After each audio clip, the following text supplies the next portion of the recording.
Hello everyone, this is Nahar from the University of Granada, and today I'm making this video to introduce a study on rhetorical and content devices that are used by the Israeli Prime Minister Benjamin Netanyahu to invite collective applause in two of his speeches for the American Congress in 2015 and 2024. The motivation for making this study can be attributed to the huge criticism for the 2024 speech. While media criticism focused on thousands of protesters outside the Capitol, about 60 members of the Democratic Party who did not attend, and other media, precisely in Palestine, which described the speech as a circus. However, Netanyahu's speech received a huge storm of applause by the attendees, about 76 instances of applause in 55 minutes, and 17 minutes of the speech were located for applause, which presents about 31% of the whole speech time. This article aims mainly to find how and why such applauses were invited. More precisely, the article tries to answer three main questions.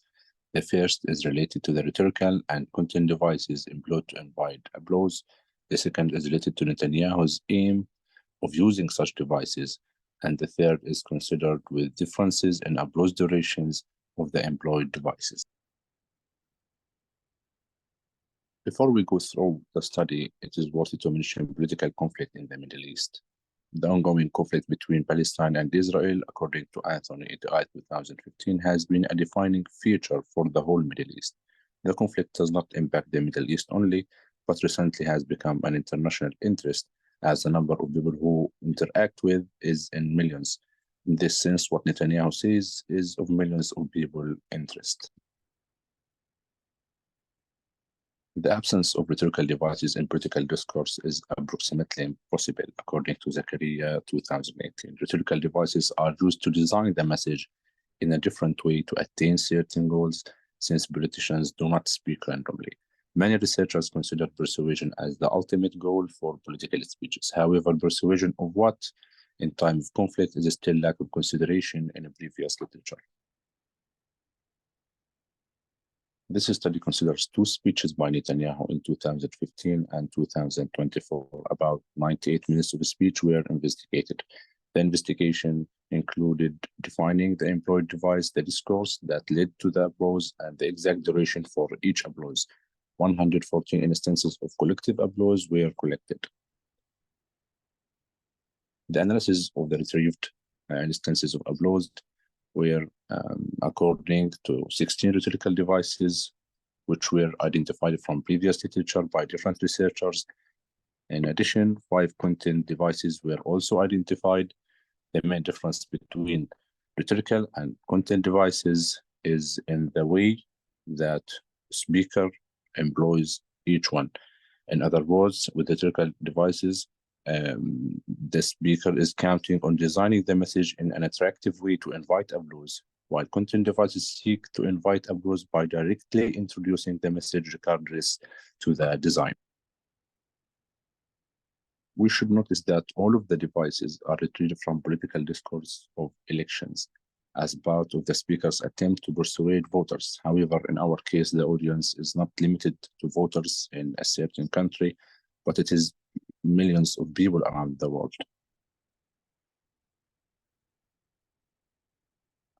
The result of the analysis are introduced in this table. Rhetorical devices used is slightly less than the content devices. However, in 2015, advocacy for certain policy positions occupied the highest percentage, with about 28.2% with 11 occurrences. The device is addressed differently in this study. In other words, the advocacy of Netanyahu is for future policies, which constitutes his view of the acceptable solution. In the 2015 speech, the advocacy was for future policies that consider certain issues. In 2015, the advocacy was for future policies that concern Iran behavior, or the conditions that Iran should fulfill to lift the restrictions, which were to stop the aggression, stop supporting terrorism, and stop threatening to annihilate Israel. In 2024 speech, Netanyahu considered the same point, but for Hamas. Hamas had some conditions also to meet to end the war, and what Netanyahu considered as a total victory. Hamas should surrender, disarms, and retain hostages. Moreover, the headline punchline device is the most employed in the 2024 speech, with 17.3%. Represents 3 instances of the device. The use of such device signifies the speaker's intention to make emotional impact on the Israeli audience rather than the Congress members. Netanyahu has made a number of pledges that concern his attempt to fight and defend Israel. The difference in using the device is clear, since in 2015 speech, only 3 instances of headline punchline were employed, which signifies the conflict impact on the usage of the device. The impact of conflict can also be seen in the use of other devices like accomplishments, which were only 1 in 2015, while in the 2024 speech, 8 instances of accomplishment devices were located. Moving to applause durations, this figure shows the sum of applause durations for the 2015 and 2024 speeches. For the 2015 speech, the higher the occurrences marks a higher applause durations. However, in the 2024 speech, 9 commentations received the highest applause, while there are about 13 headline punchline devices. Also, 8 accomplishments received almost the same applause compared to 8 gratitudes, which in turn received more applause durations than the same number of naming strategy. Going to the final slide, the study has made a few conclusions according to the data analysis.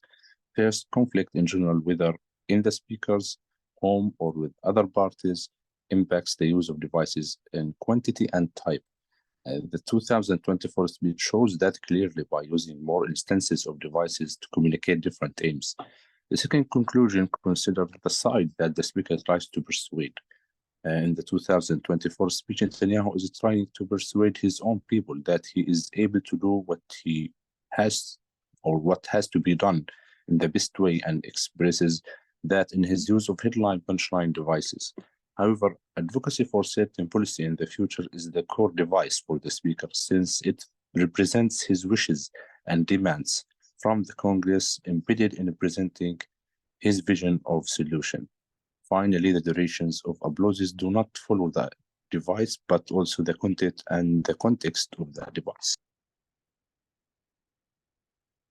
Finally, I hope you find this video really interesting and helpful.